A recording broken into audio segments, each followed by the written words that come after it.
I've seen just in our own customers, you look at those that even in a somewhat difficult economic situation are actually growing aggressively. One of the characteristics that they have as a management team is they embrace that feedback. They don't hide it, they don't leave it in the customer support organization.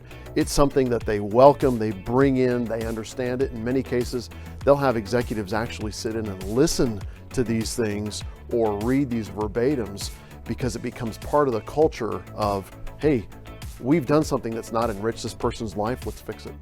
I think that's a really important point because unfortunately, many companies delude themselves. What they want is good feedback, not accurate feedback.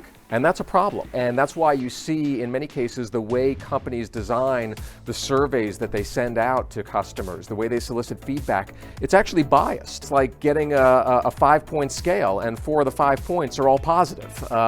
And so when companies do that, that really indicates a management problem because they're kind of stacking the deck because they don't want to hear the bad news.